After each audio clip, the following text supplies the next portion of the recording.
It's been a while, but we're back. My name's JR, and welcome to Warframe Built to Destroy.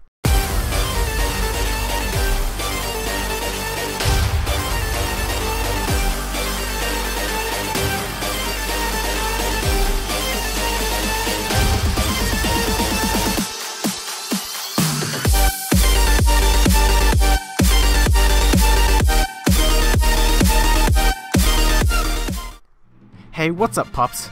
That's right, this series is not dead. It's been a hot minute since the last episode of BTD, but that's because I had to finish building the next 3 weapons in the next Warframe for the series. But hot diggity damn, we're back with a bang for Season 2. Either way, there's a few things I want to get out of the way before we hop into this episode. Last season, I made videos on a melee, then a secondary, a primary, and finally a Warframe. However, starting from here onward, I am going to be doing videos in the order of primary, secondary, melee, Warframe. Pretty much the reverse order of last season, but still ending with a Warframe. Nextly, it seems that people think that this is a Warframe channel, in the same vein as Mogamu or Tactical Potato, but that's not the case. I do Warframe content, but overall this is a mixed content channel. I'd sooner call myself an Overwatch YouTuber than a Warframe YouTuber. So for those of you who are only here for my Warframe content, I will still supply, but if you only watch my Warframe videos, you're gonna get a lot less content overall than someone who just watches my videos in general. With those things out of the way, let's get into Season 2. As most of you should know, I live in the good old-fashioned US of A, so as stereotypes would predict, I'm a fan of guns. My favorite kind of gun being lever-action long rifles, the likeness of a Henry firearms rifle. For instance, if you ask me what the sexiest gun is, without hesitation, I would say the Henry 4570 all-weather repeater. So, as you can imagine, I was pretty excited to learn that there was actually 2 lever-action rifles in Warframe. Back in the day, the first one I built was Sybaris, but quickly lost interest in it because the fact that it's a 2-round burst lever-action rifle, and that just rubs me the wrong way. But luckily, I came across the second lever-action in Warframe, and was simply delighted. Ladies and gentlemen, hunters and operators of all ages, I'd like you to meet my baby, Grinlok.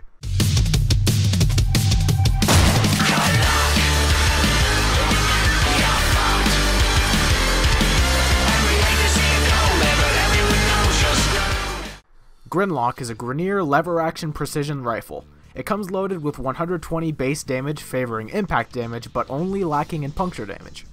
It has a 15% crit chance and a 2x crit multiplier, and a 35% status chance. However, people usually overlook this weapon because they try to build it for crit, when you should actually build it for status.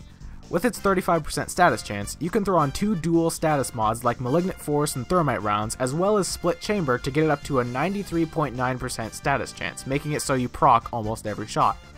Due to its very high base damage, I would recommend building it for gas or electric procs for vicious crowd control procs on a headshot. However, unlike most status weapons, Grinlok still has a helpful enough crit chance, making it so when you crit, you make that proc even more deadly than it was before. I personally get along with the base crit chance, but Grinlok does have an augment mod from the Parent Secret Syndicate that adds 200% crit chance, bringing it up to 40. However, much like the other things I've built for Built to Destroy, my personal build, the one I'm going to be showing you for reference, is most likely not the optimal build you want for Grinlok. My builds for Oklotto, Atarax, and Vectis Prime weren't optimal either, but I feel like it's important to mention it for Grinlok specifically. Anyway, my ideal weapon in video games would be a lever-action long rifle that is precise and deadly enough to be able to devastate my enemies from afar, but has a high enough fire rate and accuracy that allows me to rapid fire in close range if needed, and this is the reason that my Grinlok build is most likely not optimal. With the help of my Riven mod and Speed Trigger, I was able to make Grinlok my ideal rifle.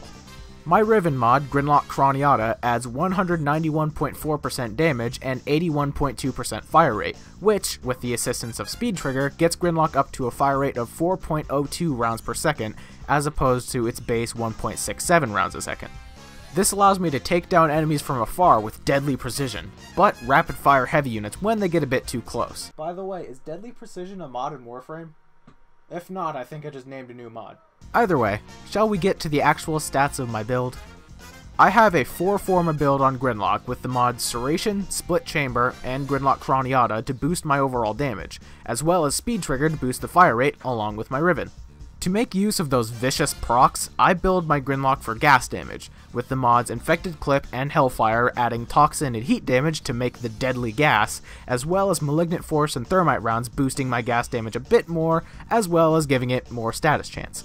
With this build, and my Riven specifically, Grinlok gets up to a 4,162.3 total damage and a 17,065 DPS. However, on a crit, it brings it up to a 4,786.7 total damage. But JR, these stats seem really low. Even your Oklada reached 19,000 DPS.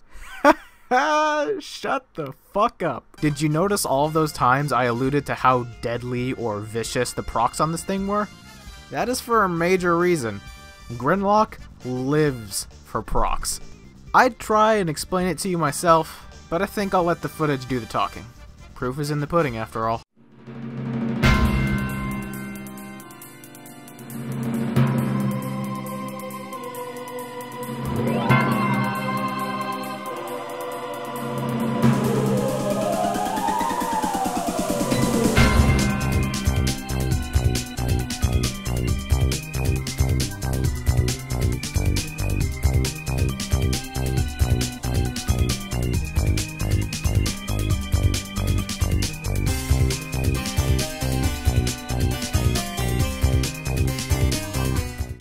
Now, I did use gas damage against Corpus units, meaning I had an elemental advantage, so make sure to adjust your elementals according to the mission.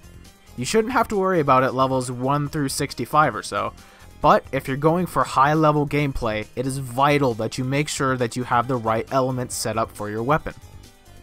Gas for Corpus, Corrosive for Grineer, and Big Ass Axe for Infested. Anyway, the post-build stats may be low on Grinlok, but as you can see, it still takes high-level enemies to town, buys them an ice cream cone, takes them back home, and promptly makes them its bitch with little to no issue. However, if you don't want to make it a fast-firing repeater like I did, you can take off Speed Trigger and Thermite rounds and put on Vital Sense and the Augment Mod Deadly Sequence instead to bring Grinlok up to a 27,569.6 DPS and an 8,951.1 damage on a crit. But take note, you will proc less often, and you will do less damage if you do not crit than if you just went with a full status build like I did. Anyway, that's going to wrap up the first episode of BTD Season 2. If you enjoyed this video, consider dropping it a like, and make sure to hit that subscribe button to become a pup if you haven't already. My name's JR, and I'll see you guys in the next one. Inside this fantasy,